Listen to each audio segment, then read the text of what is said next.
시어머니가 무당말을 믿고 제 어린 딸을 죽이려고 해요. 제발 제 이야기 좀 끝까지 들어주시고 제 딸을 꼭 도와주세요. 제 이름은 문세라, 48살에 마트에서 매일 사과를 닦는 사람입니다. 12년 전 남편이 뺑소니 교통사고를 당해 저는 어린 딸을 혼자 키웠어요.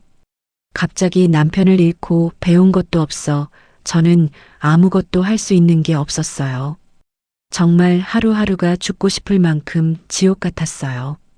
집에 먹을 것이 없어서 폐지를 줍거나 그마저도 없으면 어린 딸과 함께 거리에 나가 거지처럼 사람들에게 100원만 달라고 하면서 구걸을 했죠. 엄마, 너무 배고파. 어린 딸이 저에게 배고프다고 말할 때면 정말 제 억장이 무너지는 줄 알았어요. 그러던 어느 날, 기적같이 저를 좋아해주는 지금의 남편을 만나 재혼을 하게 되었죠. 재혼 전에 남편은 자기 엄마가 시집살이를 많이 시킬 텐데 그래도 괜찮냐고 저한테 물어보는데 저는 시집살이는 얼마든지 견딜 수 있다고 했어요. 하지만 그때는 몰랐어요. 시어머니가 얼마나 악독하고 무서운 사람이라는 것을요. 시어머니와 함께 먹는 첫 밥상머리에서 시어머니 채말려는 저를 위아래로 서늘하게 훑어보았습니다. 시어머니는 입가에 조용히 웃음을 띠더니 제 딸의 밥그릇에 밥을 딱 반만 담아 밀어주었어요. 무슨 기집애가 밥을 많이 먹으려고 해. 살찌면 둔해져서 안 돼. 적당히 처먹어. 걱정을 가장한 그 가시돋친 핑계에 숨이 턱 막히더라고요. 시어머니의 친손녀가 아닌 제 딸이 밥을 먹는 것조차 시어머니는 눈치를 주고 구박을 했죠. 저는 상처받은 티를 내지 않으려 애써 웃으면서 제 그릇에 흰쌀밥을 푹 떠서 딸에게 옮겨 담아 주었습니다. 젓가락을 든 채 저를 물끄러미 보던 어린 딸의 깊은 눈빛이 너무나 슬프고 비참해서 지금도 마트에서 무거운 사과 괴짝을 옮길 때마다 제 어깨에 고스란히 얹히는 것만 같습니다. 여름이 2번 지나고 딸이 처음으로 사법시험 1차에 덜컥 붙던 날이었습니다. 세상을 다 가진 것 같아 저는 퇴근길에 기쁜 마음으로 작은 생크림 케이크를 하나 사들고 들어갔어요. 하지만 시어머니는 상자 뚜껑을 열어보더니 혀를 차며 냉장고 깊숙한 곳에 케이크를 밀어 넣었습니다. 이건 우리 막내 아들 진태우면 잘나. 시험 공부하느라 고생하는 건 우리 아들이지. 30이 넘도록 대기업 취업 준비만 하는 늦둥이 시동생 소진태의 이름을 대며 정작 축하받아야 할 제 딸은 투명 인간 취급을 했어요. 그날 밤 저는 자정이 넘어 모두가 잠든 틈을 타 딸 방에 몰래 들어갔습니다. 부엌에서 끓여온 컵라면 하나를 책상 위에 놓고 그 위에 작은 초 하나를 꽂아 주었어요. 촛불이 일렁이자 딸의 하얀 얼굴에 예쁜 미소가 번졌습니다. 엄마, 나 이 초 다음번 시험에 완전히 붙을 때까지 절대 안 버릴 거야. 라면 위 촛불을 후 불며 씩씩하게 웃는 딸의 곁에서 저는 촛농을 만지작거렸습니다. 남의 집 겹방살이로 들어와 이 아이 인생에 무거운 짐을 지운 것 같아 참 미안한 게 많았어요. 콧잔등이 시큰해지는 걸 들키지 않으려고 일부러 활짝 웃어 보였습니다. 하지만 세상 일이 마음처럼 쉽지 않아서 계절이 몇 번 뒤집히는 동안 딸은 최종 면접에서 2번이나 미끄러져 삼수생이 되었습니다. 그의 명절 밥상에서 시어머니는 기어이 딸 앞에 텅 빈 그릇을 소리나게 엎어치듯 내려놓았어요. 먹을 자격이 있는 사람이나 밥을 먹는 거지. 남의 씨바지 계집애가 무슨 주제에 판사를 한다고 밥을 축내. 대놓고 쏟아지는 면박에 심장이 갈기갈기 찢어지는 것 같았습니다. 남편은 고개를 푹 숙인 채 밥알만 세고 있었고 시동생은 모른 척 반찬만 집어먹었죠. 저는 목이 타들어가 찬물만 연거푸 3잔을 마셨어요. 밥상이 끝난 뒤 쫓기듯 부엌 뒷문으로 나와 섰을 때 마침 하얗고 차가운 첫눈이 쏟아지고 있었습니다. 내리는 눈을 맞으며 저는 이 아이가 판사만 되면 미련 없이 이 집을 나가겠다고 입술을 깨물었어요. 지금 돌아보면 서럽게 삼켰던 그 생각이 이 모든 끔찍한 이야기의 출발점이었던 것 같습니다. 제가 일하는 청과 코너 옆자리에는 10년 넘게 나란히 사과를 닦아온 임순옥 언니가 있습니다. 재혼 5년 차가 되던 어느 추운 겨울날이었어요. 언니가 사과 꼭지를 다듬다 말고 처음으로 자기 아들 이야기를 꺼내며 눈시울을 붉혔습니다. 29이라는 아까운 나이에 귀한 아들을 잃었다며 눈밑이 파랗게 꺼진 얼굴로 떨리는 숨을 뱉어냈죠. 우리 아들이 허망하게 갔어. 어떤 짐승만도 못한 무당놈이 국값 받아먹고 살풀이 약값을 수백씩 뜯어내더니 마지막엔 엄마가 죽어야 네가 산다는 부적까지 팔아넘겼지 뭐니. 언니는 사과를 쥔 제 손을 아프도록 꽉 쥐었습니다. 세라야, 노인네가 갑자기 점집 드나들기 시작하면 그거 사람 잡는 일이야. 조심해. 눈물이 그렁그렁한 언니의 그 말이 훗날 우리 모녀의 목을 어떻게 조여올지 저는 그때 정말 상상조차 하지 못했습니다. 재혼 6년 차 딸의 삼수가 임용 최종 면접까지 이어진 그의 초겨울 저녁이었습니다. 부엌에서 무채를 썰고 있는데 시어머니가 갑자기 다가와 제 어깨를 다정하게 툭 치는 겁니다. 그러더니 가스레인지 위에 있던 고깃국을 한 숟갈 듬뿍 떠서 제 입이 아니라 딸의 국그릇으로 조심스레 부어주었어요. 우리 현아 시험 얼마 안 남았지? 몸 좀 챙겨야지. 시어머니가 활짝 웃으며 건네는 그 말에 저는 순간 등골이 서늘해져 칼을 놓칠 뻔했습니다. 명절마다 손녀에게 빈 그릇을 밀어 던지며 독서를 퍼붓던 그 매정한 손이 지금 며느리 앞치마 뒤에서 국을 덜어주고 있는 상황이 너무나 기괴했어요. 무엇이 이상한지는 딱 짚어 말할 수 없었지만 본능적으로 뱃속이 울렁거리고 솜털이 쭈뼛 섰습니다. 혹시 내 딸이 먹는 국그릇에 시어머니가 독약을 탄 게 아닐까? 저는 억지로 입꼬리를 올리며 감사하다고 그릇을 받았습니다. 그날 저녁 밥상에서 딸이 그 국을 2숟갈 뜨는 것을 곁에서 조마조마하게 지켜보았죠. 침이 꼴깍 넘어갔지만 다행히 그날은 정말로 아무 일도 일어나지 않았습니다. 밤늦게 설거지를 마치고 앞치마를 벗다가 주머니에서 꼬깃꼬깃 접힌 쪽지 하나를 발견했어요. 낮에 임순옥 언니가 말없이 찔러 넣어준 것이었습니다. 쪽지에는 이름과 전화번호 하나 그리고 그 아래에 짧은 당부가 적혀 있었어요. 우리 아들 사건 맡았던 형사야. 그냥 쥐고만 있어. 저는 그 쪽지를 지갑 안쪽 가족사진 뒤에 깊숙이 끼워 넣었습니다.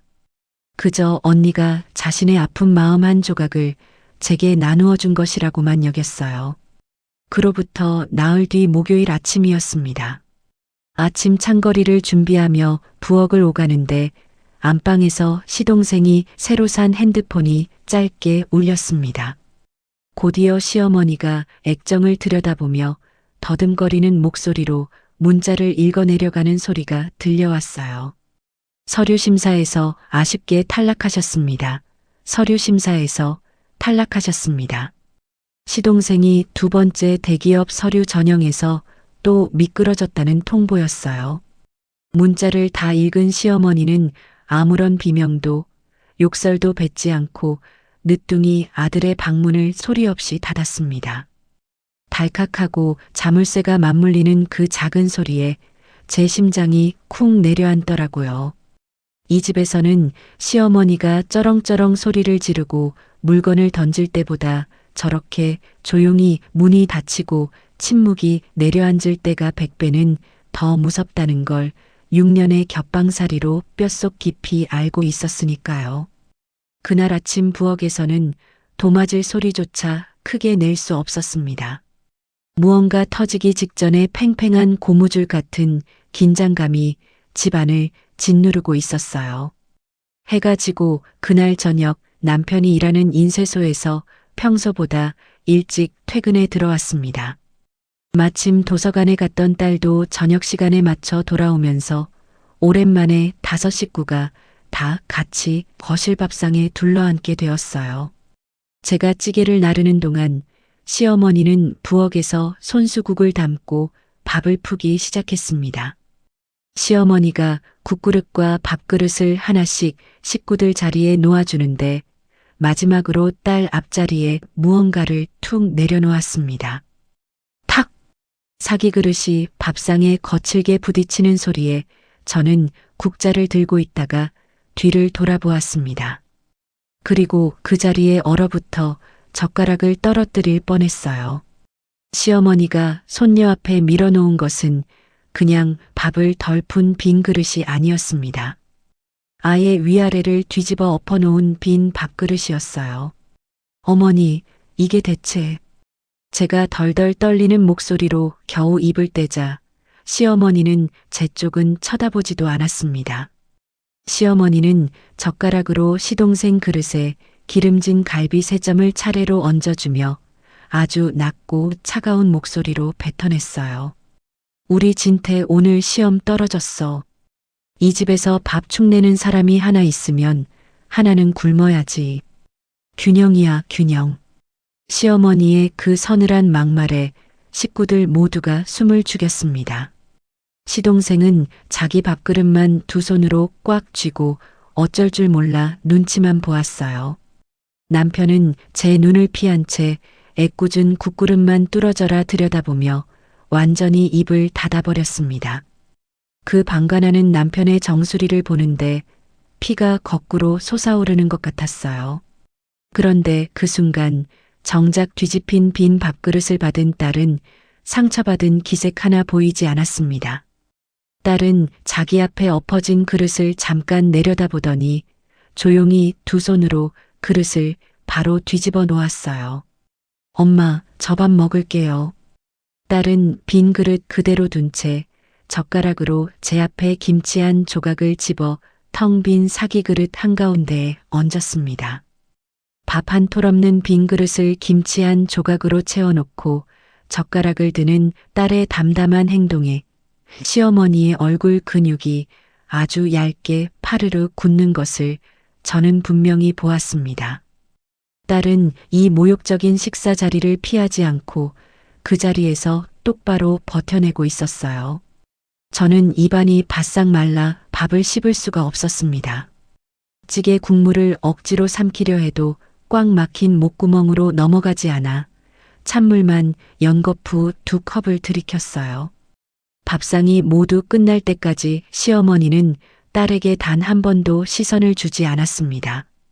저는 식탁 밑으로 손을 꽉 말아 쥐며 오늘 이 집이 기어코 넘지 말아야 할 선을 하나 넘었다는 것을 손끝에 지독한 떨림으로 느꼈습니다. 저녁상을 물리고 부엌 개수대에서 수세미로 접시를 닦고 있을 때였습니다. 시어머니가 제 등 뒤로 소리 없이 다가와 어깨를 툭 쳤어요.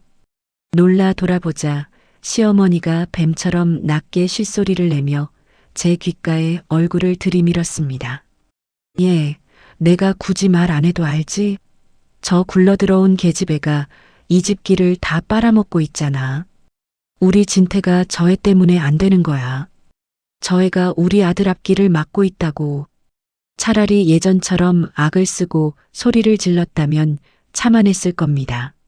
하지만 시어머니가 제 귀에 대고 속삭인 그 낮은 목소리에는 이성적인 판단을 완전히 잃어버린 맹신의 광기가 서려 있어서 너무 무서웠어요. 저는 고무장갑을 낀 손이 덜덜 떨리는 걸 어떻게든 감추려고 수도꼭지 물을 최고로 세게 틀었습니다. 어머니, 그런 억지 말씀 마세요. 현아가 무슨 길을 빨아먹는다고 그러세요. 애가 하루 종일 도서관에만 박혀 있는데. 제가 항변하려 말을 채 잇지 못하자 시어머니는 제 말을 날카롭게 자르며 콧방귀를 꼈습니다. 너는 몰라.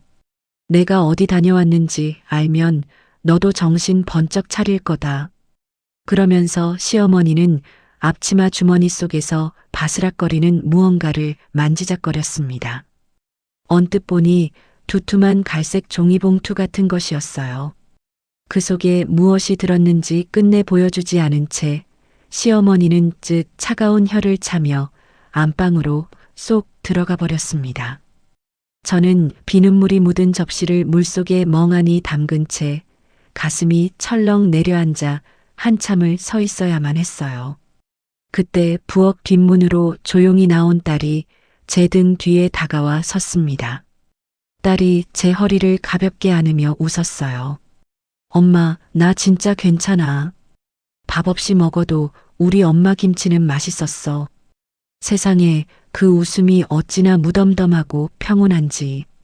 저는 오히려 무릎이 꺾여 바닥에 주저앉을 뻔했습니다. 눈물이 왈칵 쏟아질 것 같아 억지로 천장을 쳐다보며 참았어요. 저는 뒤돌아 딸의 뺨을 쓰다듬으며 이 어린아이가 판사가 되겠다는 제 꿈을 지키기 위해 이 숨막히는 집 안에서 얼마나 많은 모욕을 꿀꺽꿀꺽 삼키고 사는지를 새삼뼈저리게 헤아렸습니다. 그날 밤이었습니다. 안방 침대에 누웠는데 남편이 캄캄한 어둠 속에서 저에게 등을 푹 돌린 채 입을 열었어요. 세라야, 어머니가 요새 좀 이상해. 남편은 딱 그 한마디만 허공에 내놓고는 더 이상 아무 말도 잇지 못했습니다. 등을 돌려버린 남편의 어깨가 유난히 작아 보였어요. 저는 뜬 눈으로 천장을 바라보았습니다. 이 지옥 같은 집구석에서 저와 제 딸을 지켜줄 유일한 울타리가 남편의 저 얇은 등 하나뿐인데 그 등이 이렇게까지 얇고 무기력했구나 싶어 밤새 잠을 이룰 수가 없었죠. 저는 베개 밑에 숨겨둔 지갑을 조심스레 열었습니다. 지갑 안쪽에서 낮에 임순옥 언니가 찔러 넣어준 그 형사의 연락처 쪽지를 꺼내 어둠 속에서 멍하니 매만졌어요. 그때였습니다. 벽 너머 시어머니 방에서 낮게 깔린 통화 소리가 흘러나왔어요. 선생님, 그럼 언제까지? 네. 알겠습니다. 상대방의 말이 무엇인지, 시어머니가 언제까지 무엇을 하겠다는 것인지 뒷말은 문틈으로 새어나오지 않았습니다. 저는 그 끊어진 뒷말이 무엇일지 밤새도록 머리를 굴리며 헤아렸지만 도무지 잡히지 않았어요. 다만 시어머니가 주머니에서 만지작거리던 그 갈색 봉투와 한밤중에 저 기괴한 통화가 오직 한 사람, 제 딸 쪽을 서늘하게 향해 있다는 끔찍한 예감만이 젖은 이불 밑에서 저를 꽉 붙들고 놓아주지 않았습니다.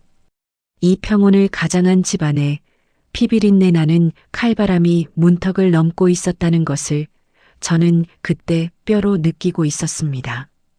그 숨막히던 저녁 식사가 지나고 며칠 뒤 아침이었습니다.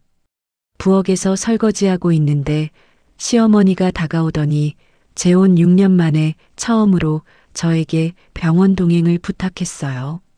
관절이 쑤셔서 큰 정형외과에 예약을 잡아놨다며 멋쩍은 척 어깨를 주무르더라고요. 저는 불이 나게 마트에 반차를 내고 겉옷을 챙겨 입었습니다. 현관에서 시어머니의 털신을 꺼내놓는데 시어머니가 제 손등을 잠깐 토닥이며 입을 열었어요. 예, 오늘 동행해줘서 참 고맙다. 재혼하고 6년을 모시면서 그렇게 다정하고 따뜻한 말은 처음 들어보았습니다. 하지만 그 미소가 며칠 전 딸 그릇에 국을 덜어주던 표정과 똑같아서 저는 오히려 뒷목이 뻣뻣해지며 긴장했어요. 정형외과 대기실은 낡은 갈색 인조 가죽 의자가 길게 줄지어 늘어선 곳이었습니다. 저는 접수 창구로 뛰어가 번호표를 뽑고 진료비를 계산한 뒤 처방전을 받아 약국까지 쟁걸음으로 다녀왔어요. 그런데 약봉지를 들고 대기실로 돌아왔을 때 시어머니가 앉아있던 자리가 텅 비어 있었습니다. 갈색 가죽 의자 위에는 시어머니가 두르고 왔던 두꺼운 목도리만 사람이 앉아 있다 훅 빠져나간 것처럼 덩그러니 놓여 있었죠. 놀란 마음에 핸드폰으로 전화를 걸었지만 전원은 툭 꺼져 있었습니다. 간호사에게 달려가 물어보니 대답이 기가 막히더라고요. 어머님은 진료 안 받으시고 30분 전쯤에 이미 나가셨는데요. 저는 약봉지를 손에 꽉 쥔 채 병원 앞 낯선 골목을 2시간이나 벌벌 떨며 헤매고 다녔습니다. 혹시 길을 잃으신 건 아닌지 온갖 끔찍한 상상이 다 들었어요. 하지만 지친 몸을 이끌고 3시간 뒤 집으로 돌아왔을 때 시어머니는 거실 소파에 아주 편안하게 앉아 늦둥이 시동생의 셔츠를 개고 있었습니다. 어머니, 갑자기 어디 가셨던 거예요? 왜 이렇게 늦으셨어요? 제가 다급하게 묻자 시어머니는 태연하게 셔츠를 접으며 대꾸했습니다. 관절이 안 아파서 그냥 천천히 걸어왔다. 아, 내 목도리를 거기에 두고 왔었네. 시어머니는 제 손에 들린 목도리를 아무렇지 않게 채어갔습니다. 그 뻔뻔한 얼굴을 보며 진료는 핑계였고 저를 병원 로비에 세워둔 채 홀로 어딘가 은밀한 곳에 다녀왔다는 사실을 단박에 알아챘어요. 그날 밤이었습니다. 시어머니가 씻으러 화장실에 간 사이 거실 옷걸이에 걸린 시어머니 외투 안주머니를 조심스레 뒤졌습니다. 낮에 병원에 갈 때 분명히 지갑을 빼놓고 갔었는데 그 자리에 두툼한 지갑이 다시 들어 있더라고요. 가슴을 졸이며 지갑 안쪽을 열자 이름 하나 없이 전화번호만 달랑 적힌 낯선 명함 한 장이 빳빳하게 꽂혀 있었습니다. 명함을 뒤집어 보니 볼펜을 꾹꾹 눌러 쓴 날카로운 손글씨로 6글자가 적혀 있었어요. 셋이 물병지참. 저는 그 물병이라는 2글자가 이상하게 목에 콱 걸려서 숨을 쉴 수가 없었습니다. 명함을 원래 자리에 조심스레 도로 꽂아두고 방으로 돌아왔지만 밤새도록 천장을 보며 그 6글자만 미친 사람처럼 되뇌었어요. 시어머니가 물병을 챙겨 들고 은밀히 다녀온 곳이 대체 어디인지 두려움이 밀려왔습니다. 다음날 출근한 마트청과 코너에서였습니다. 10년 넘게 제 옆자리를 지켜온 임순옥 언니 옆에서 상처난 사과를 골라내다가 어젯밤 본명함의 물병지참 이야기를 처음 꺼내놓았어요. 말을 듣자마자 임순옥 언니가 사과를 닦다 말고 손을 딱 멈췄습니다. 언니의 주름진 얼굴이 핏기가 가시며 하얗게 굳어버리더라고요. 세라야, 그거 우리 아들 죽인 그놈들이 주로 쓰던 방식이야. 살풀이 약을 받아갈 물병에 담아오라고 시키거든. 액체가 있어야 약을 타서 담아가지. 순간 제 심장이 바닥으로 곤두박질 쳤습니다. 임순옥 언니는 주변을 살피며 제 귀에 입을 바짝 대고 아주 또박또박 끔찍한 말을 발음했어요.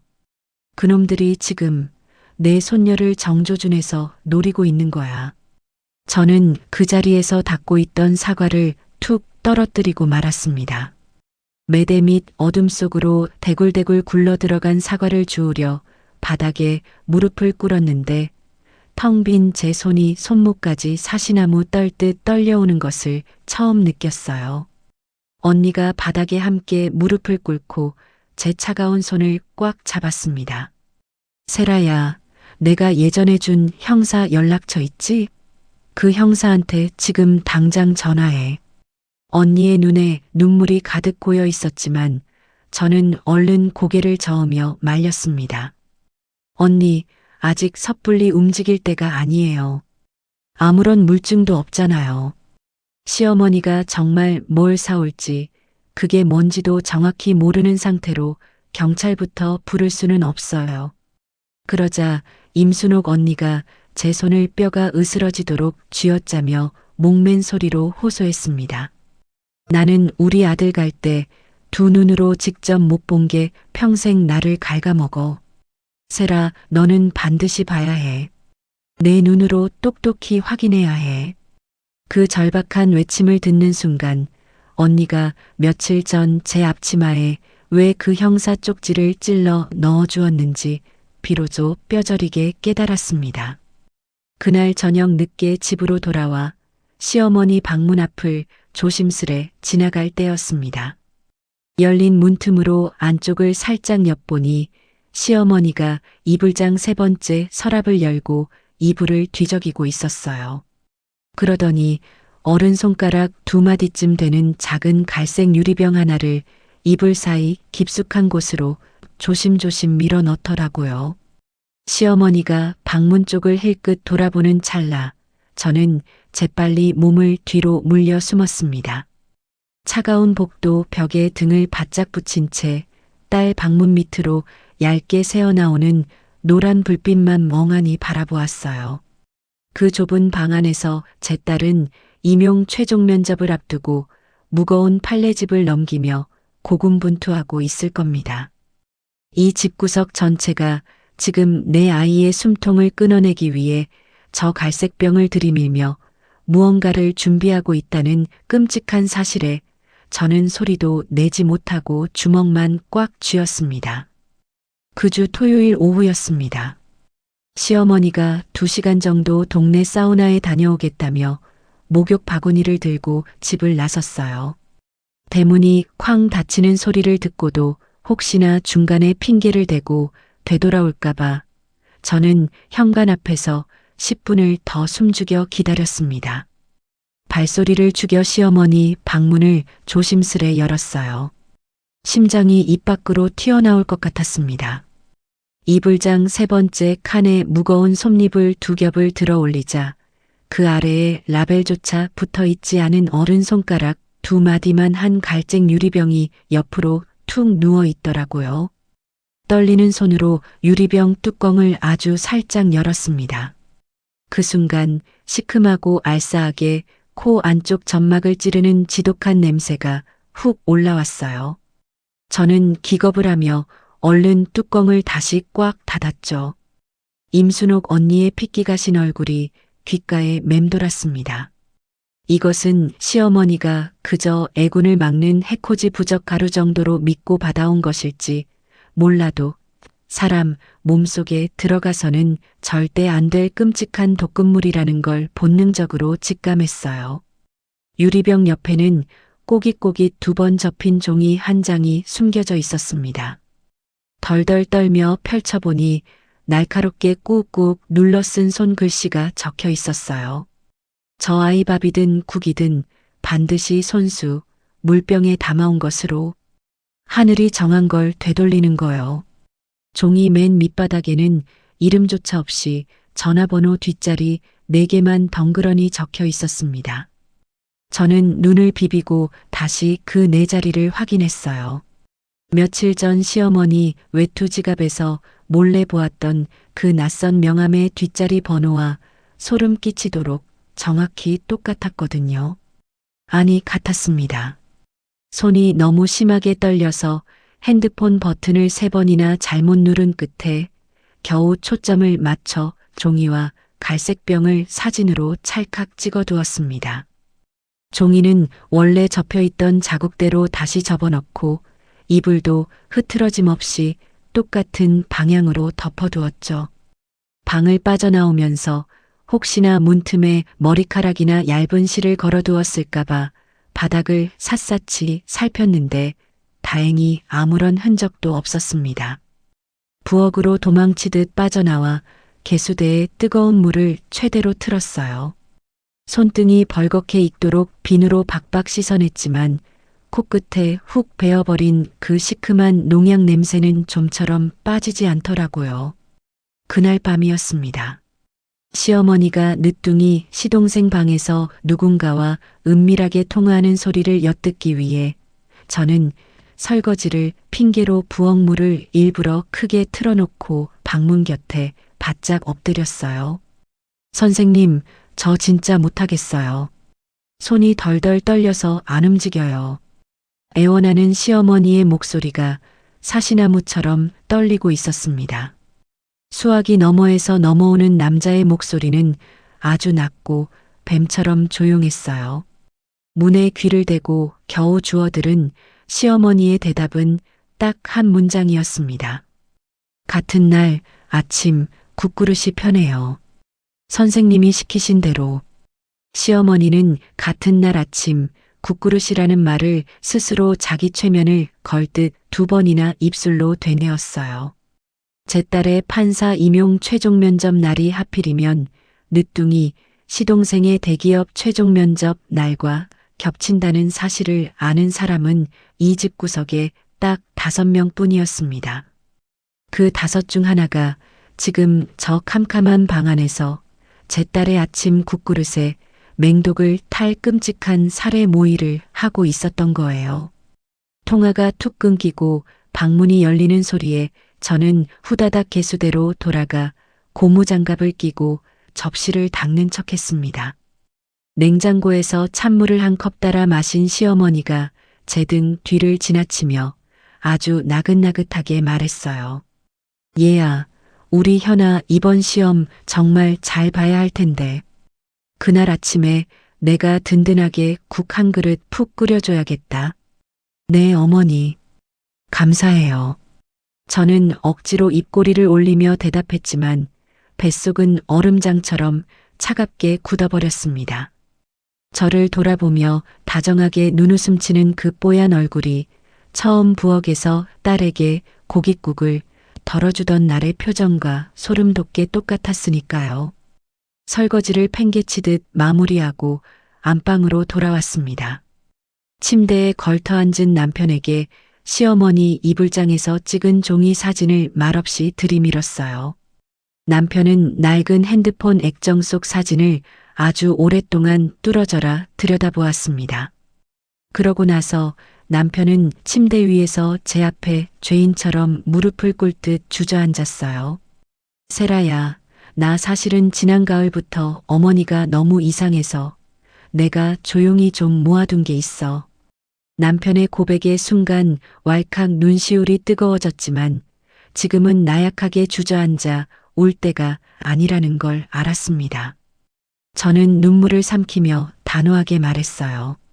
당신이 모았다는 그거 이따가 찬찬히 봐요. 오늘은 당장 우리 딸 방부터 가봐야 해요.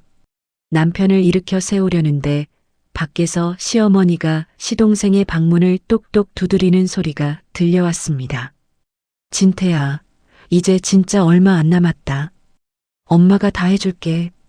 아무 걱정 말라고 속삭이는 그 음성이 벽을 타고 넘어왔죠. 이 끔찍한 사리가 진동하는 집구석에서 저는 사람을 죽이려 준비하는 저 나긋나긋한 다정함이 세상 무엇보다 섬뜩하고 무서웠습니다. 남편의 묵직한 고백을 잠시 뒤로 미뤄둔 그날 밤 11시 반이었습니다. 저는 딸의 굳게 닫힌 방문 앞에서 차마 노크하지 못하고 든 손을 몇 번이나 올렸다 내렸다 하며 10분을 서성였어요. 판사 임용 최종 면접을 고작 2주 앞둔 아이였습니다. 이 중요한 시기에 널 노리는 독약이 시어머니 방에 숨겨져 있다는 끔찍한 이야기를 지금 꺼내도 되는지 덜덜 떨며 망설였죠. 하지만 이내 마음을 다잡았습니다. 이 가여운 아이를 지키는 방법은 저 혼자 전전긍긍하며 몰래 막아내는 게 아니라 아이 옆에 나란히 서서 진실을 마주하고 함께 싸우는 것이라는 걸 그 순간 분명히 깨달았으니까요. 저는 심호흡을 크게 한번 하고 조심스레 방문을 두드렸습니다. 삐그덕 문을 열고 들어가니 책상 스탠드 불빛 아래 노란 형광펜 자국이 빼곡한 판례집 위에 얼굴을 파묻고 있던 딸이 제 인기척에 놀라 고개를 들었습니다. 잠깐 선잠이 들었는지 하얗게 질린 얼굴에는 피로가 가득 묻어 있었어요. 저는 딸의 책상 옆에 놓인 낮은 보조의자를 끌어당겨 앉았습니다. 손끝으로 두꺼운 판례집 표지를 가만히 쓸어보다가 목소리를 최대한 낮춰 조심스레 물어보았죠. 현아야, 너 요새 실무수습으로 대체 어떤 사건 다루고 있어? 평소 같았으면 시어머니가 남의 시바디 딸려니 무슨 판사냐며 비아냥거렸던 탓에 집안에서는 자기 일 이야기를 입 밖으로 절대 꺼내지 않던 아이였습니다. 하지만 그날 밤 딸은 묵묵히 판례집을 덮고는 제 두 눈을 똑바로 마주 보더라고요. 엄마, 나 마지막으로 배정받은 사건이 좀 특이해. 무속 신앙을 빙자한 악질적인 사기 조직이야. 딸은 무거운 입을 뗐습니다. 국값이나 부적값, 살풀이 약값이라는 명목으로 절박한 노인들에게 억 단위의 돈을 뜯어내는 조직이라고 했어요. 나중에는 가족 중 누가 하나 죽어야 남은 내 핏줄이 산다며 살인까지 서슴지 않고 부추기는 무서운 점조직이며 중간 접선책 명단에 가짜 예명이 67개나 올라와 있다고 차분하게 설명했습니다. 그 말을 듣는 순간 제 가슴속 심장이 쿵 하고 바닥으로 떨어지는 것 같았어요. 현아야, 너 혹시 그 중간 접선책 명단 좀 볼 수 있어? 제 다급한 목소리에 딸은 눈을 동그랗게 뜨며 저를 물끄러미 바라보았습니다. 엄마가 갑자기 왜 그러냐는 표정이었죠. 저는 입술을 꽉 깨물고 앞치마 주머니 깊숙한 곳에 숨겨두었던 핸드폰을 꺼냈습니다. 낮에 시어머니 이불장에서 덜덜 떨며 찍어두었던 그 사진을 화면에 띄워 딸의 눈앞에 밀어주었어요. 갈색 유리병 옆에 놓인 살벌한 손 글씨 종이, 그리고 그 밑에 적혀 있던 전화번호 뒷자리 4개가 또렷하게 찍힌 사진이었습니다. 사진을 넘겨받아 뚫어져라 들여다보던 딸의 손끝이 아주 미세하게 파르르 떨렸습니다. 아무리 모욕을 당해도 무덤덤하게 넘기던 제 아이가 그렇게 공포에 질려 떠는 모습은 정말이지 그날 처음 보았어요. 엄마, 이 번호 뒷자리, 우리 명단에 있는 대포폰 번호 하나랑 정확히 겹쳐. 딸의 목소리는 아주 작았지만 방 안은 벽시계 초침 소리만 톡, 톡 하고 울릴 정도로 무섭게 적막해졌습니다. 숨이 턱 막히더라고요. 19 어린 나이에 이 아이를 낳아 처음 품에 안았을 때 핏덩이 같던 그 작은 무게가 뜬금없이 떠올랐습니다. 그토록 작고 여렸던 내 아이가 지금 제 목숨을 앗아가려 턱 밑까지 칼을 들이민 자의 흔적을 자신이 파헤치던 범죄 명단 속에서 직접 찾아내고 있다는 기막힌 사실에 눈앞이 다 캄캄해졌어요. 하지만 제 딸은 저보다 훨씬 강했습니다.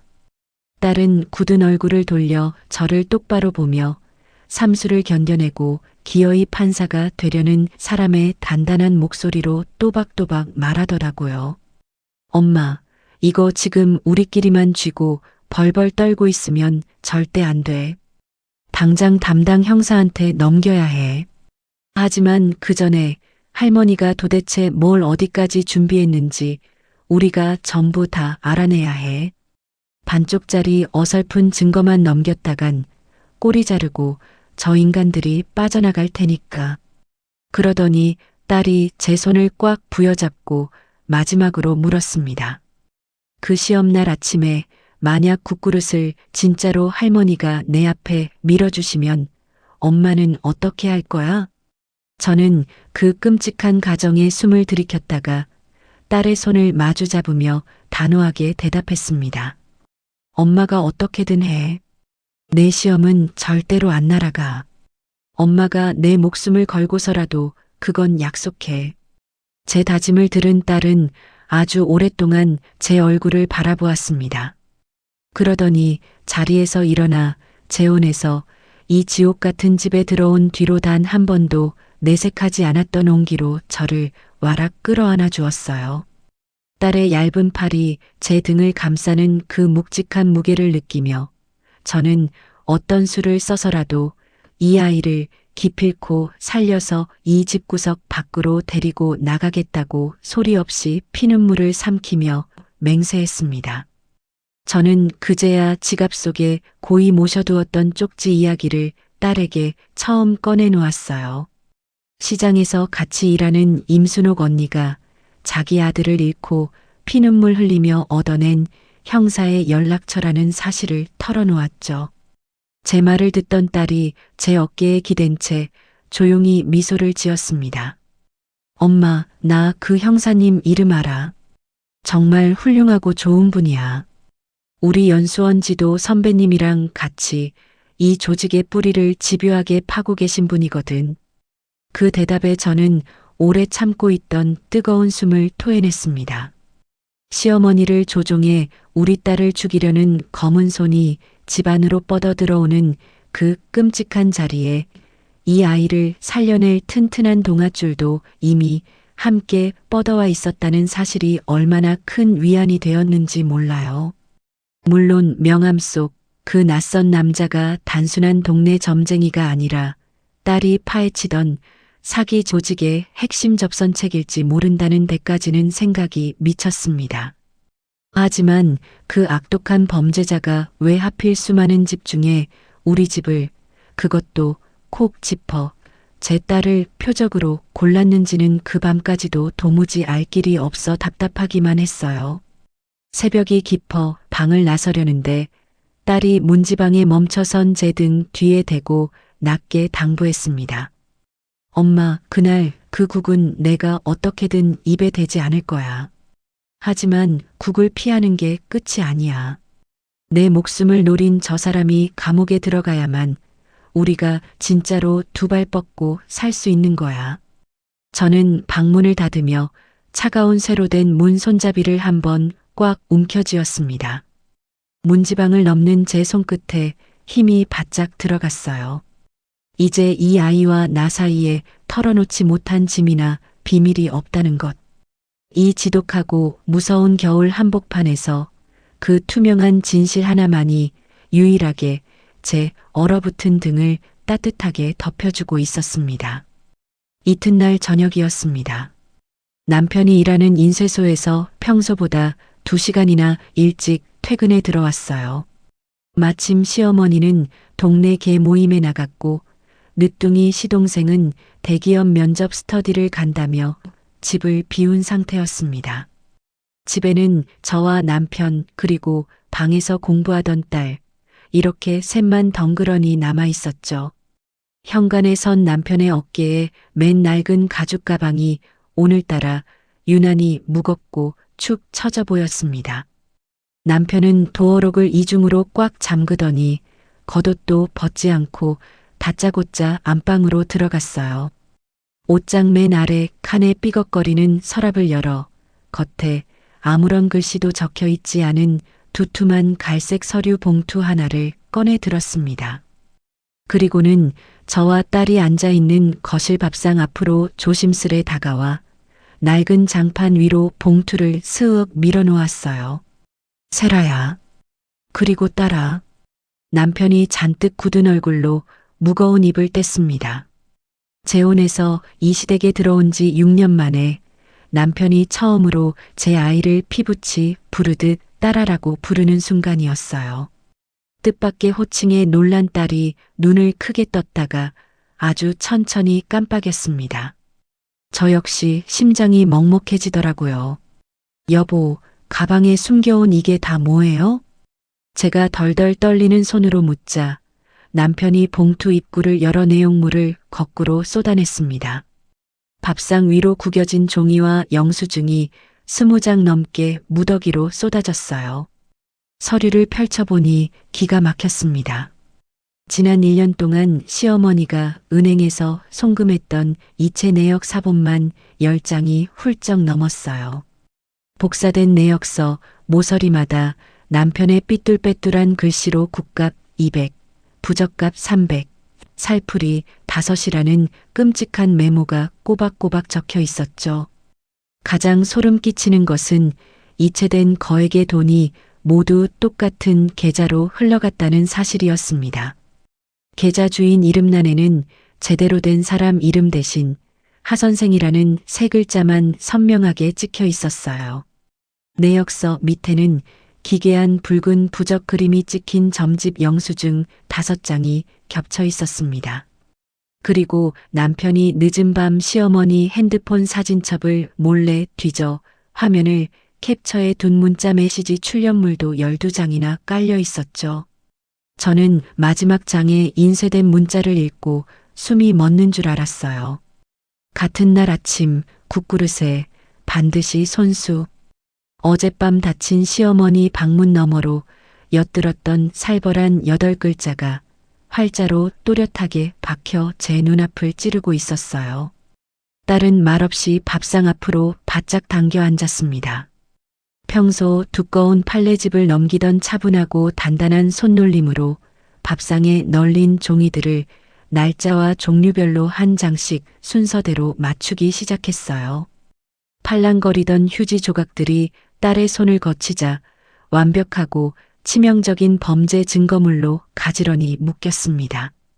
저는 달관한 듯 차분한 딸의 손끝을 보며 이 아이가 정말로 서류들을 날카로운 칼처럼 빼어들 수 있는 사람이라는 것을 깨달았죠.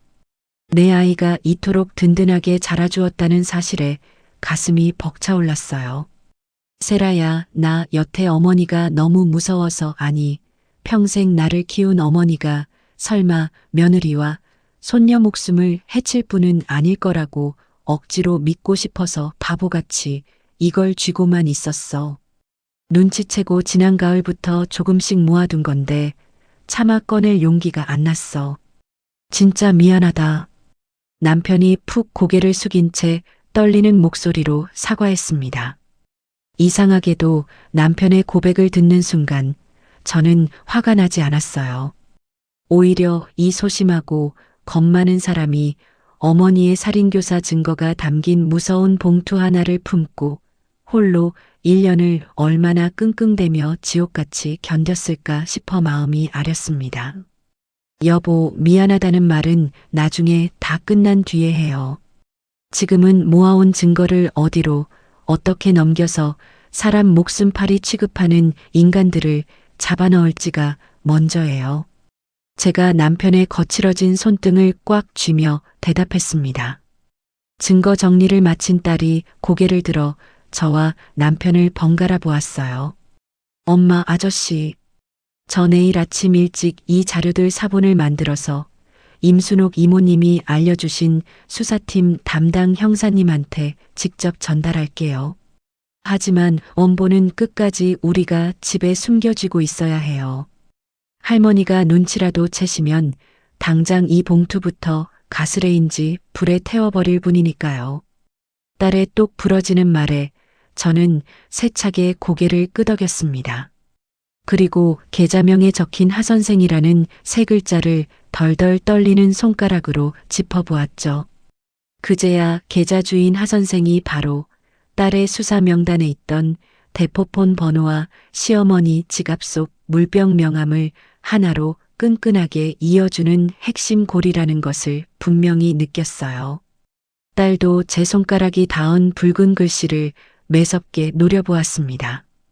이 하선생이라는 사기꾼 정체가 제가 가진 점조직 명단의 어느 가명에 정확히 걸리는지 조용히 대조해 볼게요. 꼬리가 밟혔으니 절대 빠져나가지 못할 거예요. 우리 세 사람은 밥상 위에 널린 서류를 다시 갈색 봉투에 꼼꼼히 쓸어 담았습니다. 그리고 조심스레 딸 방으로 들어가 책장 뒤편에 꽂혀 있던 낡고 두꺼운 판례집 6권의 맨 뒷공간에 갈색 봉투를 쑤셔 넣었어요. 먼지가 뽀얗게 쌓인 판례집들이 평소엔 그저 답답해 보였는데 오늘따라 얼마나 거대한 성벽처럼 든든해 보였는지 모릅니다. 밤이 꽤 깊었을 무렵 대문 도어록이 요란하게 열리며 시어머니가 개 모임에서 돌아오는 소리가 났습니다. 저와 남편은 서둘러 안방불을 끄고 침대에 나란히 등을 대고 누웠어요. 남편이 캄캄한 어둠 속에서 조심스레 제 손을 찾아 쥐었습니다. 세라야, 면접 당일 아침에 어머니가 끓일 사약 같은 국그릇 그걸 우리가 정확히 어떻게 막아낼지도 미리 정해야 해. 자칫하면 현아 시험장도 못 가고 집안이 피바다가 될 거야. 저는 눈을 꼭 감은 채 남편의 거친 손에 꾹 힘을 주며 대답했습니다. 그건 내가 할게요. 어머니가 부엌에서 맹독이 든 갈색병을 여는 새벽에 내가 숨죽이고 버티고 있을게요. 당신은 무슨 일이 있어도 아침 내내 딸 방에서 애 옆에만 딱 붙어 있어요. 혹시라도 제가 소리를 지르거나 멱살을 잡으면 집안이 뒤집혀 딸의 평생 꿈인 판사 임용 시험이 날아갈 판이었습니다. 그렇다고 방관하면 내 아이가 그 끔찍한 국을 마주해야 했죠. 피가 말라 죽을 것 같은 새벽의 30초를 오직 제 두 손으로 묵묵히 감당하겠다고 어둠 속에서 입술을 피가 나도록 깨물며 마음을 정했어요. 제 목숨 건 다짐을 들은 남편은 미안하다는 핑계 대신 아주 작게 속삭였습니다. 고맙다 세라야, 정말 고마워. 남편의 짧은 한마디에 저는 코끝이 찡하게 시큰해졌어요. 평소 시어머니 호통에 제 뒤로 숨기만 하던 얇은 등이 오늘 밤은 이불 밑에서 조금이나마 넓은 지붕이 되어준 것 같아 눈시울이 왈칵 뜨거워졌죠. 그때 거실 바깥에서 시어머니가 늦둥이 아들의 방문을 똑똑 두드리는 소리가 들려왔습니다. 진태야, 우리 아들. 이제 진짜 며칠 안 남았다. 엄마가 다 알아서 해줄 테니 넌 앞만 보고 가라. 꿀이 뚝뚝 떨어질 듯 다정하게 속삭이는 시어머니의 음성이 얇은 방문 틈으로 뱀처럼 스며들었어요.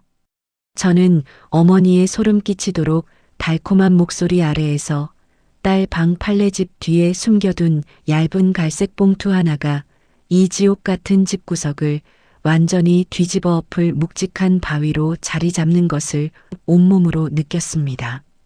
딸의 판사 임용 최종 면접을 딱 이틀 앞둔 밤이었습니다.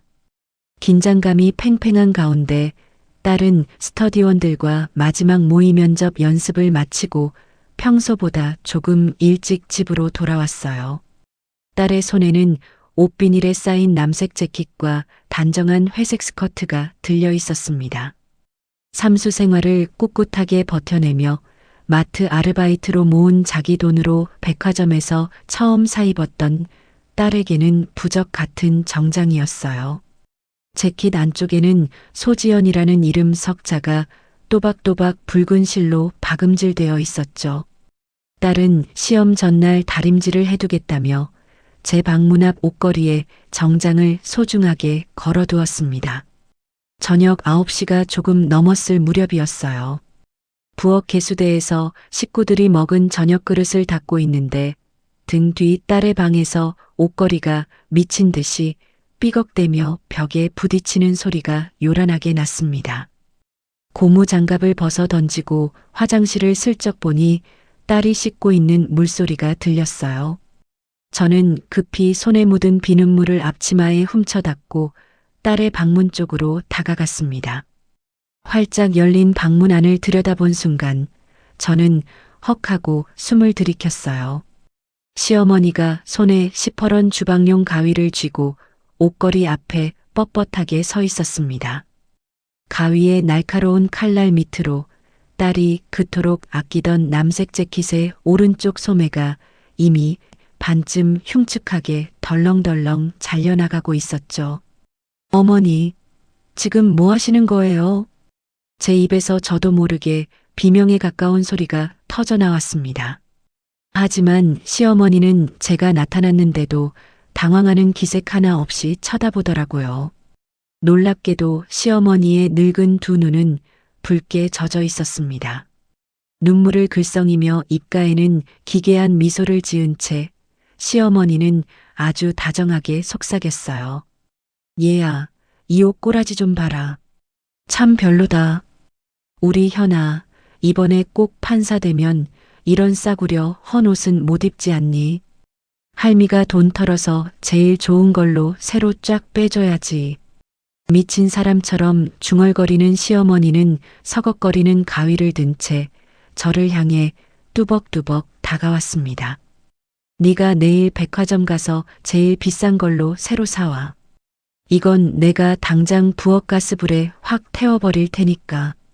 그러더니 시어머니는 가위 끝으로 재킷에 달린 나머지 소매를 마저 거칠게 오려냈습니다. 투두둑 두꺼운 옷감이 뜯겨나가는 소리와 함께 잘린 소매가 딸의 방바닥에 툭 하고 비참하게 떨어졌어요. 저는 붉은색 이름표가 선명하게 박힌 그 잘린 소매 조각을 주우려 다급히 몸을 굽혔습니다. 그런데 그 순간 시어머니가 구겨진 소매 위로 발을 쾅 하고 얹어 짓밟았어요. 예, 굽히지 마. 시어머니가 제 정수리를 내려다보며 6년 만에 처음으로 아주 낮고 서늘한 뼛속까지 시린 목소리를 냈습니다. 굴러들어온 것들끼리 편들고 감싸지 마. 네가 이 집에 재혼해서 들어오던 첫날 내가 현관에서 널 보며 속으로 뭐라고 했는지 넌 기억도 못하겠지. 전 남편 잡아먹은 년이 다 큰 딸년까지 혹처럼 달고 들어와 우리 집 기둥뿌리까지 다 파먹을 거라고 생각했어. 내가 그때 진작에 알아봤어야 했는데. 시어머니는 가슴속에 20년 가까이 묵혀두었던 더럽고 잔인한 독설을 제게 토악질하듯 쏟아냈습니다. 근데 이젠 다 끝났어. 며칠만 더 꾹 참으면 돼. 딱 며칠만. 시어머니가 내뱉은 딱 며칠이라는 짧은 단어. 그것이 바로 모레 아침 맹독을 탄 그 국그릇으로 모든 걸 끝장내겠다는 살기 어린 예고임을 저는 똑똑히 알아들었습니다. 저는 소매를 짓밟고 선 늙은 발등과 며느리에게 악담을 퍼부으면서도 왜인지 모르게 두 눈이 시뻘겋게 젖어 있는 시어머니의 기괴한 얼굴을 번갈아 올려다보았어요. 이 노인네가 자기가 지금 가족을 향해 무슨 끔찍한 짓을 벌이러 가는지도 온전히 깨닫지 못한 채 그저 사기꾼 무당의 조종에 떠밀려 미쳐가고 있다는 사실에 소름이 돋아 입이 다물어지지 않았습니다. 바로 그때 화장실 문이 덜컥 열리고 딸이 수건으로 젖은 머리를 닦으며 나왔습니다. 딸은 방문 앞에 우두커니 서서 바닥에 뒹구는 잘린 소매와 그 위를 짓밟고 선 할머니의 억센 발 그리고 그 앞에 허리를 굽히고 엎드린 제 비참한 등을 전부 다 보았어요.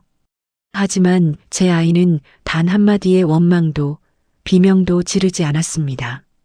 딸은 아주 조용히 방 안으로 걸어 들어오더니 아무 일도 없다는 듯 옷장 문을 열었어요.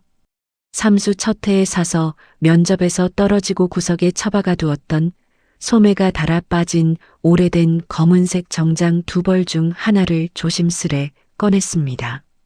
할머니, 저 백화점 새 옷 안 사주셔도 돼요. 이거 입고 가면 돼요. 아무 걱정 마세요. 딸의 목소리는 한치의 떨림도 없이 차분했습니다.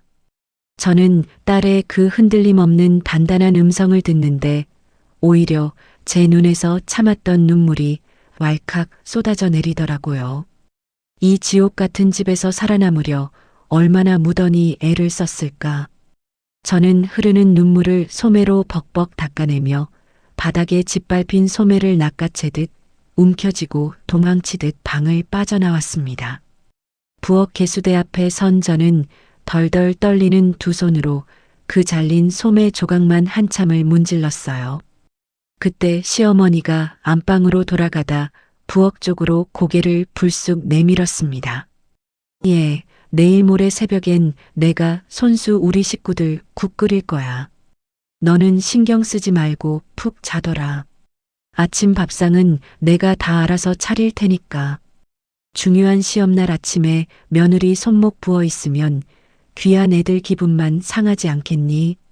손녀의 정장을 가위로 잔인하게 난도질한 바로 그 입술로 시험 당일 다정하게 고깃국을 끓여주겠다는 배려를 얻는 그 이중적인 모습이 저는 이 집안의 그 어떤 폭력보다도 섬뜩하고 무서웠습니다.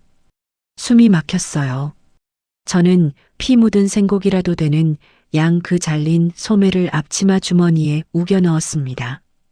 이상하게도 헝겊 쪼가리 하나 넣었을 뿐인데 주머니가 바위라도 넣은 듯 몹시 무겁게 짓눌러 왔어요. 비틀거리며 안방으로 돌아온 저는 침대에 걸터앉은 남편의 무릎에 소매 조각을 툭 던졌습니다. 남편은 찢겨나간 옷감을 두 손으로 쥐고 한참 동안 말없이 고개만 푹 숙이고 있었어요. 그러더니 아주 낮고 갈라진 목소리로 입을 열었습니다. 세라야, 내일 모레 그 새벽엔 나도 부엌 바로 옆방에서 안 자고 밤새 지킬게. 우리는 시험날 새벽 시어머니가 국솥을 끓이고 그 끔찍한 갈색병을 여는 찰나의 순간을 어떻게 숨어서 지켜볼 것인지, 그리고 치명적인 독이 든 그 국그릇을 어떻게 바꿔치기 할 것인지 마지막으로 조용히 계획을 맞추어 보았습니다. 그날 밤 저는 침대에 누워 한숨도 눈을 붙이지 못했어요. 뜬 눈으로 천장만 바라보며 유난히 벽시계 초침 소리가 귀를 때리는 캄캄한 어둠 속에서 새벽 4시가 오기만을 짐승처럼 기다렸습니다. 제 딸아이가 꼬박 3년을 죽어라 매달려온 결전의 그 아침이 이제 불과 몇 시간 앞으로 성큼 다가와 있었죠. 저는 그 몇 시간 뒤 제 두 손이 얼마나 무섭고 엄청난 짓을 저지르게 될지 뻔히 알면서도 그저 이불 끝자락만 하얗게 질리도록 꽉 쥐고 있었습니다. 폭풍전야의 고요가 뼈를 깎는 듯 했습니다. 새벽 4시가 막 지났을 무렵이었습니다. 시어머니가 머무는 안방 문이 조심스레 열리더니 부엌으로 향하는 조심스러운 발소리가 들려왔어요. 어둠 속에서 뜬 눈으로 밤을 지새운 저는 이불 속에서 살며시 빠져나와 안방 문을 아주 조금만 열고 부엌 쪽을 숨죽여 살폈습니다. 제 등 뒤에는 옷도 갈아입지 않은 채 신발까지 신고 대기하던 남편이 파랗게 질린 얼굴로 서 있었어요. 시어머니는 가스레인지에 커다란 냄비를 올려두고 무언가를 정성스레 적고 있었습니다. 보글보글 끓어오르는 국물 소리가 이 고요한 새벽에 유난히 크게 울렸어요.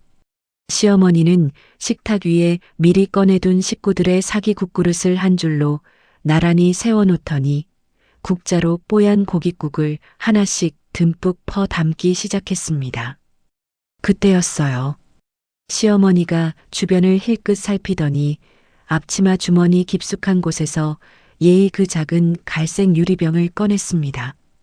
덜덜 떨리는 손으로 병뚜껑을 따고는 오직 단 하나의 그릇달이 늘 앉던 자리에 놓인 국그릇에만 병 안에 붉은빛 도는 탁한 액체를 조심스레 들이부었습니다. 그리고는 쇠숟가락으로 재빨리 2번 저어 흔적을 감추더군요. 순간 코끝으로 시큼하고 매캐한 농약 냄새가 희미하게 끼쳐왔습니다. 시어머니는 빈 유리병을 다시 앞치마 주머니에 쑤셔넣고 부엌 옆 세면장으로 들어가 수도꼭지를 틀고 손을 박박 씻기 시작했어요. 지금이다. 저는 문을 열어 젖히고 시린 맨발로 부엌 바닥을 딛고 뛰어나갔습니다. 시간이 멈춘 것 같았어요. 저는 사시나무 떨듯 손을 떨면서 맹독이 풀어진 딸의 국그릇을 양손으로 조심스레 들어 올렸습니다. 그리고 바로 옆자리 시동생이 늦게 일어나 밥을 먹는 자리에 놓인 국그릇과 자리를 재빨리 맞바꾸어 놓았어요. 독이 든 갈색 국물이 시동생 자리로 옮겨가고 깨끗한 국이 딸의 자리로 돌아오는 그 숨막히는 30초 동안 제 심장 뛰는 소리가 너무 커서 밖으로 다 들릴까봐 미칠 듯이 두려웠습니다. 부엌을 간신히 빠져나오는 길 안방 문틈으로 이 모든 광경을 지켜보던 남편과 제 시선이 허공에서 딱 마주쳤어요. 우리는 서로를 향해 굳은 표정으로 한 번씩 묵직하게 고개를 끄덕였습니다. 뒤이어 세면장 문이 덜컥 열리는 소리가 났을 때 저는 이미 이불을 뒤집어 쓰고 깊이 잠든 척 숨소리를 고르고 있었죠. 6시 반, 날이 밝자 거실에 온 식구가 먹을 아침 밥상이 거하게 차려졌습니다.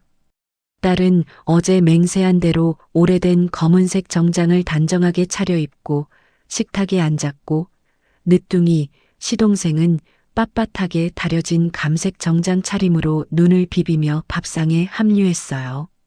시어머니는 수저를 들기도 전에 정작 손녀인 딸에게는 눈길 한 번 주지 않은 채 시동생의 어깨만 연신 쓸어내리며 들뜬 목소리로 중얼거렸습니다. 오늘 우리 진태 기운이 참 좋아. 오늘 진태 무조건 잘 될 거야. 내 아들 잘 될 거야. 그때 자기 앞에 놓인 고깃국을 2숟갈 푹 떠먹던 시동생이 갑자기 미간을 찌푸렸습니다. 엄마, 오늘 고깃국 맛이 묘하게 좀 이상해. 시큼한 맛이 나. 시동생의 투정에 시어머니가 반찬을 집으려던 젓가락을 허공에 딱 멈추었습니다. 제 심장이 쿵쾅쿵쾅 요동쳤어요. 하지만 시어머니는 이내 별일 아니라는 듯 빙긋 웃으며 아들을 재촉했습니다. 너 긴장해서 입맛이 예민해져서 그래. 이 어미가 밤새 푹 고운 국이다. 든든하게 다 먹고 가야 시험 볼 때 힘이 나지. 얼른 국물까지 싹 마셔라. 남편도 옆에서 동생의 어깨를 툭 치며 거들었어요. 그래, 진태야. 이거 든든히 먹고 오늘 면접 잘 다녀와. 남편의 그 잘 다녀와라는 인사가 살아서 보는 동생과의 마지막 인사가 될 줄은 꿈에도 몰랐겠죠. 딸은 시동생이 국을 반쯤 비웠을 때 이미 자리에서 일어나 면접장으로 가기 위해 10분 전 택시를 타고 훌쩍 집을 나선 뒤였습니다. 저는 딸의 빈자리를 멍하니 바라보며 이 아침이 어느 쪽으로 피를 흘리며 쏟아져 내릴지 숨을 헐떡이며 지켜보았어요. 7시 15분. 아침 식사를 마친 시동생이 콧노래를 흥얼거리며 구두를 꿰어 신었습니다. 엄마 다녀올게. 당차게 외치며 대문 손잡이를 철컥 잡던 시동생이 갑자기 컥 하는 짐승 같은 기괴한 쇳소리를 냈어요.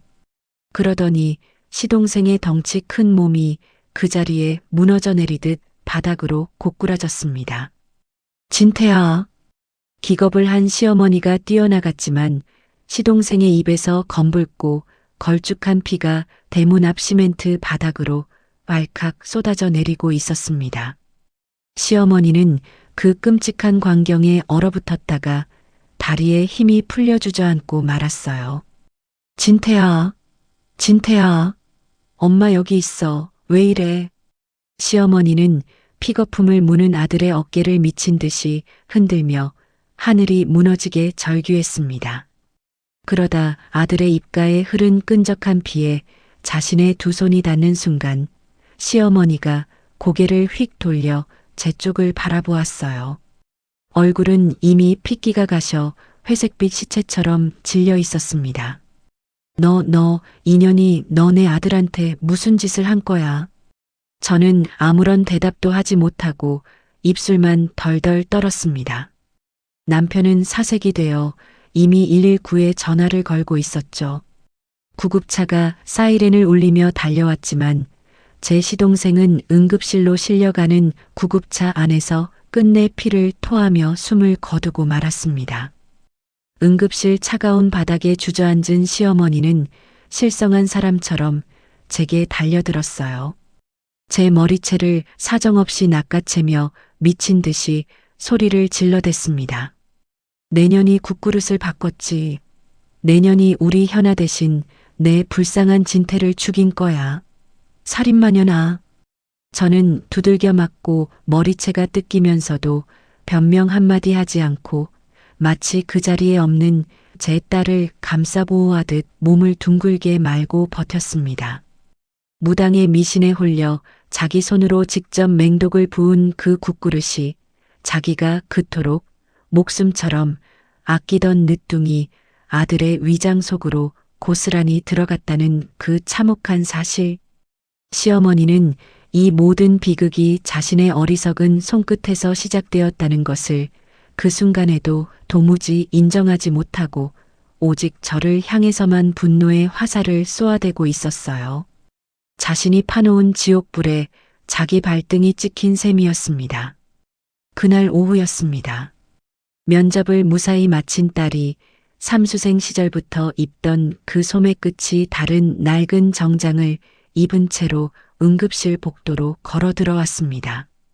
딸은 난장판이 된 응급실 구석에서 넋이 나간 채 허공만 보고 있는 할머니를 아주 짧게 무표정하게 내려다보았습니다.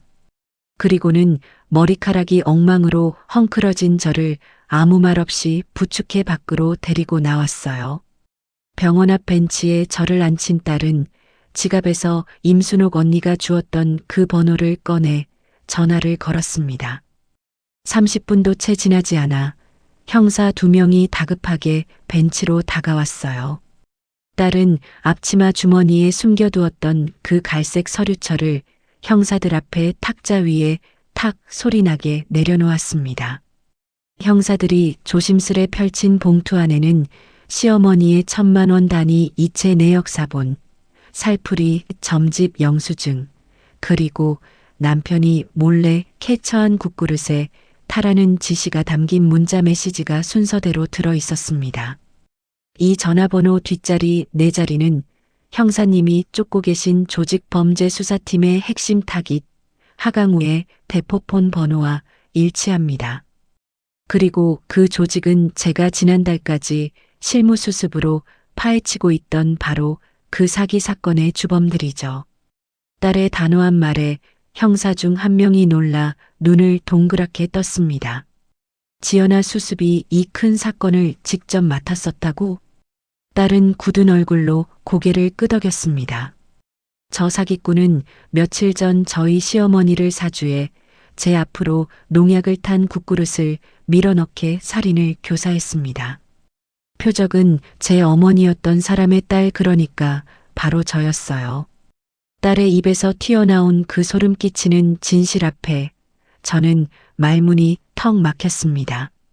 제가 며칠 전 훔쳐보았던 그 명함 속 물병 사내와 딸이 연수원에서 밤새워 수사 명단을 뒤지며 쫓던 거대 조직의 두목이 동일 인물이었음을 두 눈으로 똑똑히 확인하는 순간이었습니다. 그날 저녁 무렵 은신처에 숨어있던 하강우는 강력팀 형사들에게 긴급 체포되어 수갑을 찼습니다. 조사실에서 하강우는 끝까지 억울하다며 펄펄 뛰었죠. 하지만 형사가 녹음기 버튼을 누르고 남편이 새벽에 덜덜 떨며 몰래 녹음해둔 시어머니의 통화 음성 파일이 흘러나왔습니다. 손녀를 죽여야 아들이 산다는 하강우의 뱀 같은 목소리가 취조실에 울려 퍼지는 순간 하강우의 뻔뻔하던 얼굴이 잿빛으로 흑화되어 무너져 내렸습니다. 문세라 그년이야. 내가 죽이려던 건 문세라 딸년이라고. 나를 쓰레기처럼 버리고 다른 남자한테 도망쳐버린 그 나쁜 계집애한테 복수하려고 한 거란 말이야. 하강우가 수갑찬 손으로 책상을 내리치며 처음으로 제 이름을 토해내며 절규했습니다. 그날 밤 시어머니는 하나뿐인 아들을 죽인 살인교사 정범 혐의로 유치장에 갇혔고 하강우는 무속 사기 특별조직의 중간 접선책 및 살인미수로 병합 기소되었습니다. 며칠 전 저녁 손녀에게 다정하게 고깃국을 부어주며 웃던 시어머니의 그 따뜻한 미소, 그 거짓된 다정함에 진짜 소름 끼치는 의미가 이제야 온전히 벗겨져 제 가슴을 둔탁한 망치로 치는 것처럼 아프고 통쾌하게 내리꽂히고 있었습니다. 그해 늦봄 하강우의 1심 재판이 열린 날 아침이었습니다. 저는 떨리는 숨을 억누르며 법정 방청석 맨 앞줄에 두 손을 모으고 앉았어요. 제 딸은 이번 봄에 정식으로 남쪽 소도시의 지방법원 초임 판사로 임용이 확정되었습니다. 판사가 된 제 아이는 자신이 재판석에 앉을 자리가 아닌 방청석 맨 뒷줄에 사복 차림으로 조용히 앉아 어머니인 저를 묵묵히 지켜보고 있었죠. 수갑을 차고 피고인석에 끌려 나온 하강우의 얼굴을 아주 오랫동안 쳐다보았습니다.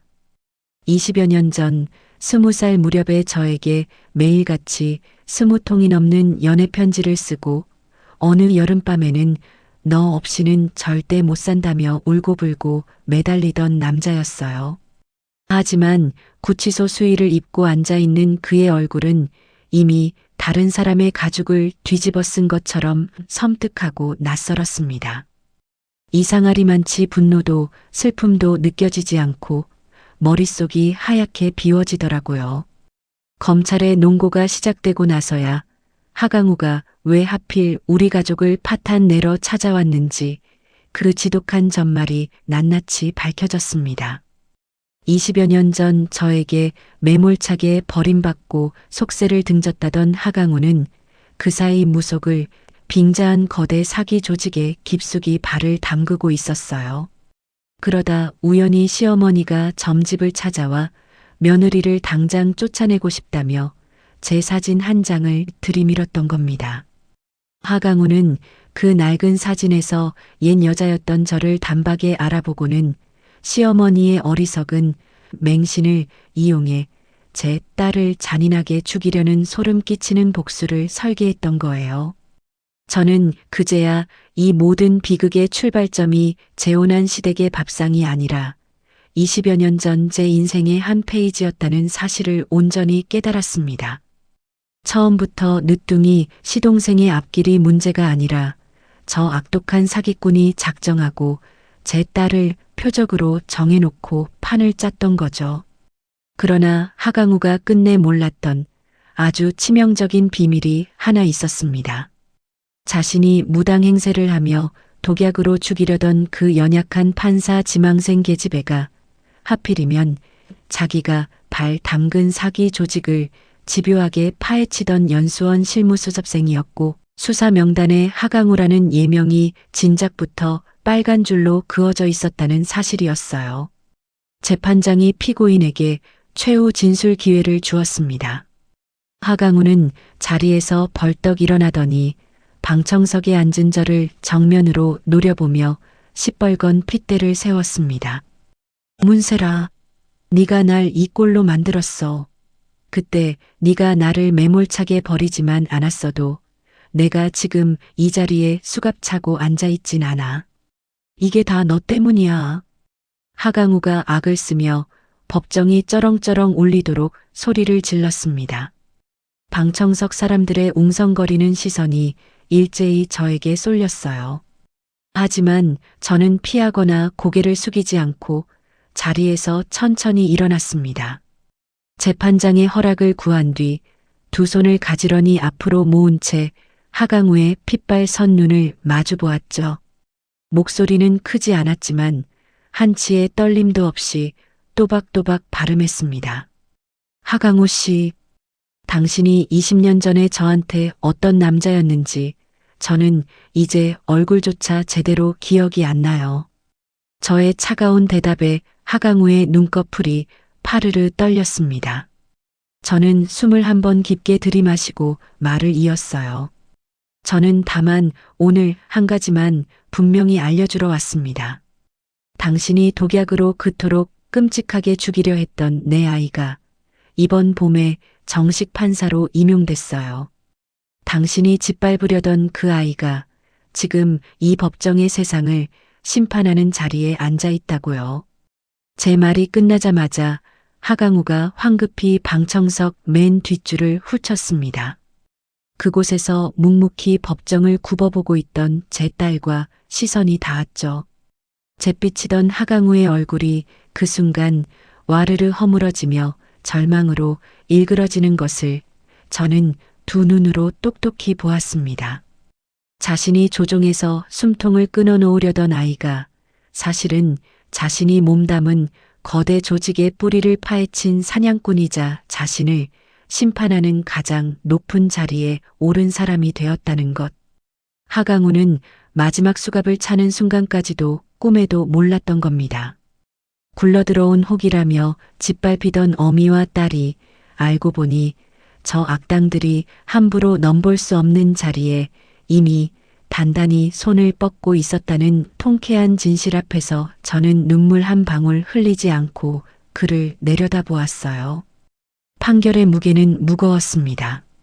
하강우는 살인교사와 특경법상 사기 등으로 무기징역을 선고받았습니다.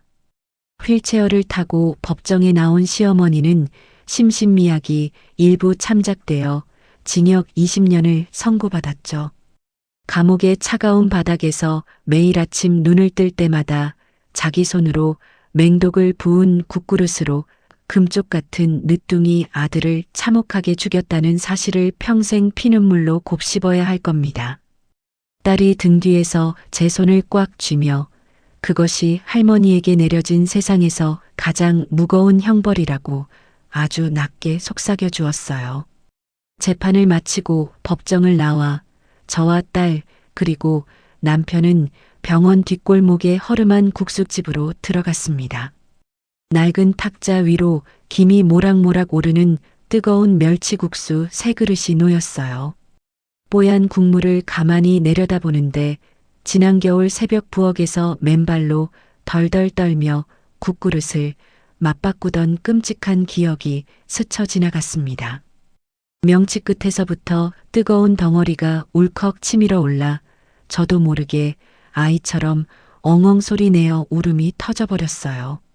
딸이 제 옆으로 다가와 굽은 등을 조용히 쓸어내려 주었습니다. 엄마, 이제 이 국은 아무도 죽이지 않는 그냥 따뜻한 국이야. 안심하고 편하게 먹어도 돼. 딸의 속 깊은 위로에 저는 콧물을 훌쩍이며 고개를 세차게 끄덕였습니다.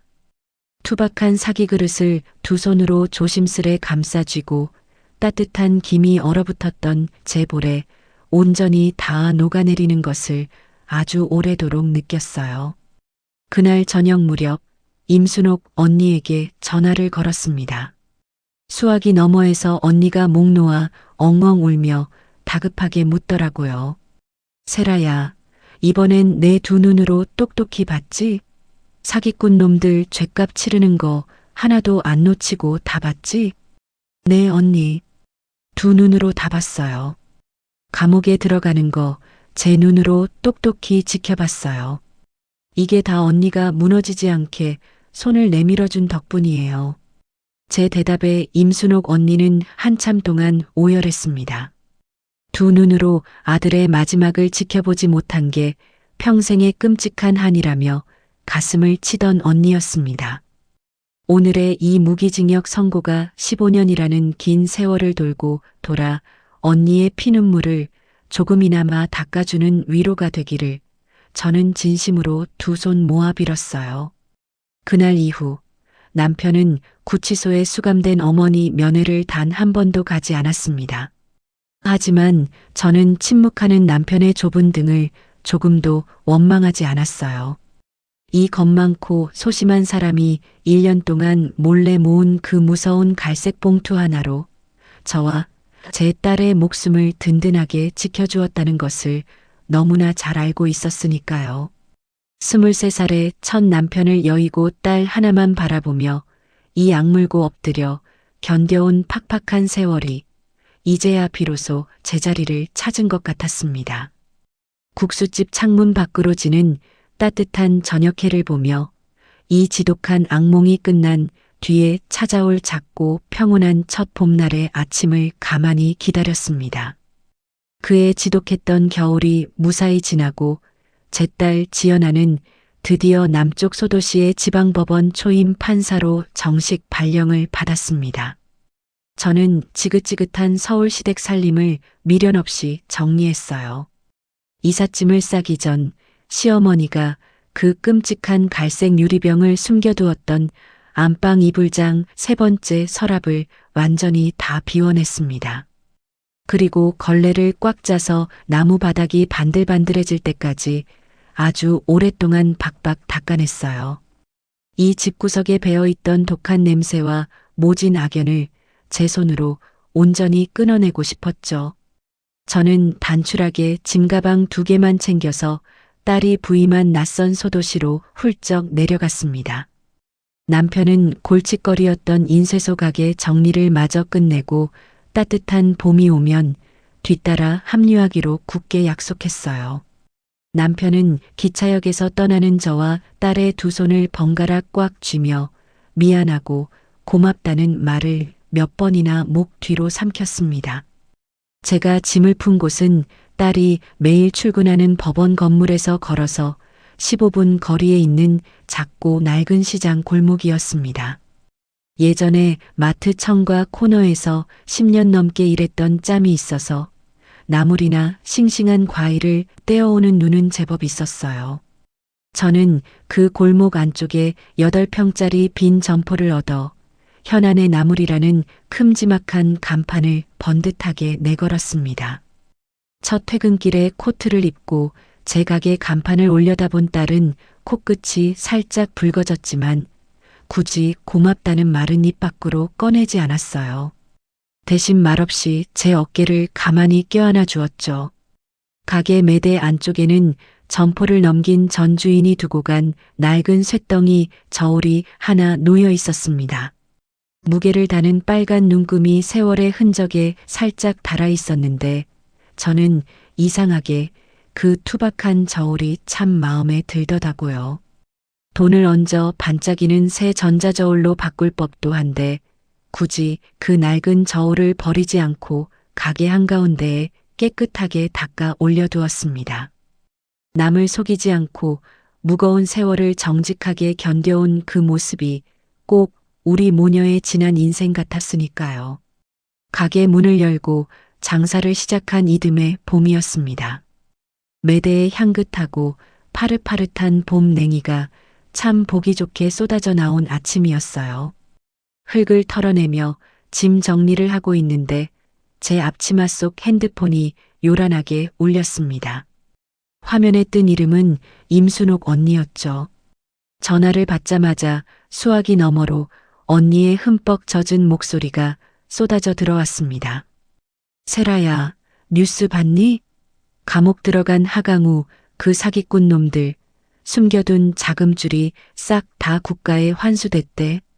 무기징역이 확정되어 감방에 처박힌 하강우가 20년 동안 힘없는 노인들에게 뜯어냈던 수백억 원의 검은 돈이 드디어 피해자 유족들에게 배상금으로 돌아가기 시작했다는 통쾌한 소식이었습니다. 임순옥 언니는 15년 만에 자기 죽은 아들 몫의 배상금이 통장으로 들어왔다며 남의 시선도 아랑곳하지 않고 엉엉 소리 내어 울었어요. 세라야, 내 새끼 마지막 가는 길도 못 지켜준 게 평생 피눈물 나는 한이었는데 이제야 우리 아들 손을 조금이나마 붙잡아 본 것 같아.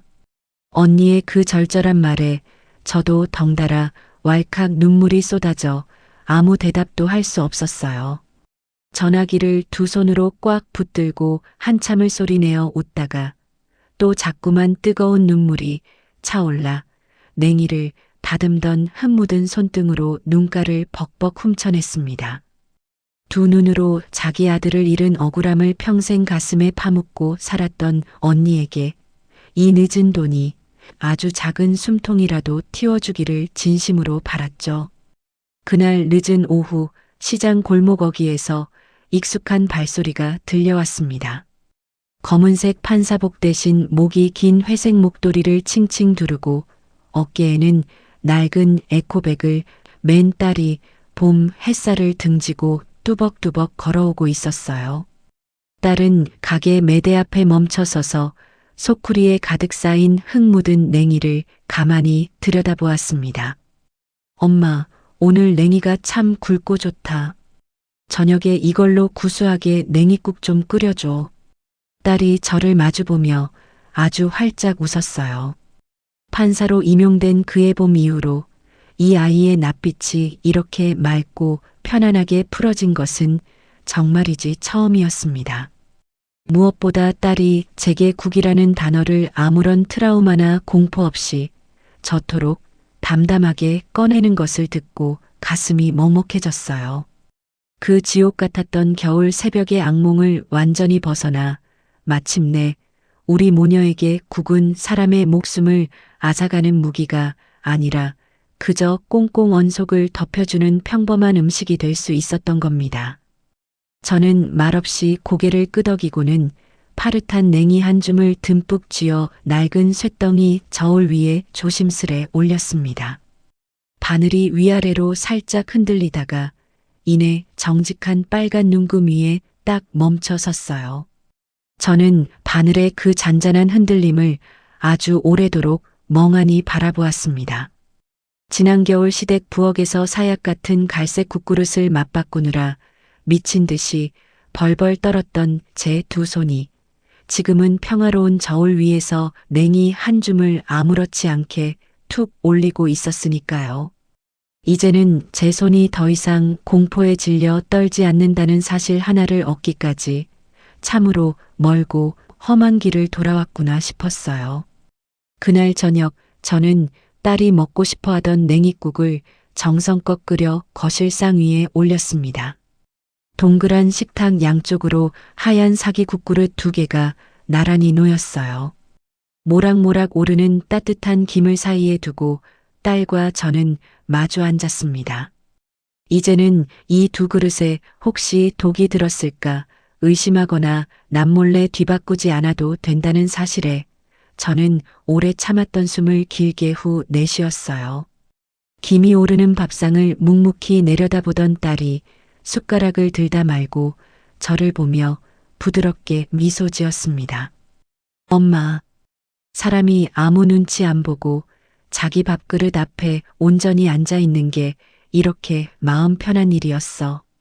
딸의 그 먹먹한 고백에 저는 눈시울이 붉어져 대답을 잇지 못했어요. 입술을 깨무는 대신 국자를 푹 떠서 딸의 하얀 국그릇 위에 향긋한 냉이를 조금 더 듬뿍 얹어주었습니다. 재혼 첫날 저녁 시어머니가 밥만 덜어주어 목이 매게 삼켰던 그 밥그릇과 명절 밥상에 무참히 뒤집혀 엎어져 있던 빈 그릇의 상처를 저는 비로소 이 따뜻한 냉이국 두 그릇으로 온전히 다 덮어낸 것 같았어요. 가슴 시린 제 이야기를 여기까지 귀 기울여 들어주신 시청자 여러분께 저는 마지막으로 꼭 드리고 싶은 말이 있어요. 사람이 세상을 살면서 남의 발밑에 짓밟히지 않고 온전한 자기 밥그릇 앞에 앉아 그 소박한 상을 마주하고 환하게 웃을 수 있다는 것 하나가 얼마나 눈물나게 큰 일인지를 말씀드리고 싶어요. 혹시 지금 이 순간에도 누군가의 폭언에 갇혀 차가운 밥상 끝자리에 웅크려 눈물 삼키고 계신 분이 있다면 부디 기억해 주세요. 당신이 앉아 있는 그 굴욕적인 자리는 결코 영원한 자리가 아니에요. 언젠가 자기 이름으로 된 정직한 저울 앞에서 자기 몫의 봄 냉이를 자기 두 손으로 당당하게 담아 올릴 날이 반드시 온다는 것을요. 그때까지 부디 쥐고 있는 희망의 끈을 놓지 마시라고, 기필코 살아남으시라고 꼭 전하고 싶어요. 이야기를 끝까지 들어주신 분이 계시다면 잘 들었다고 댓글 하나만 남겨주세요. 감사합니다.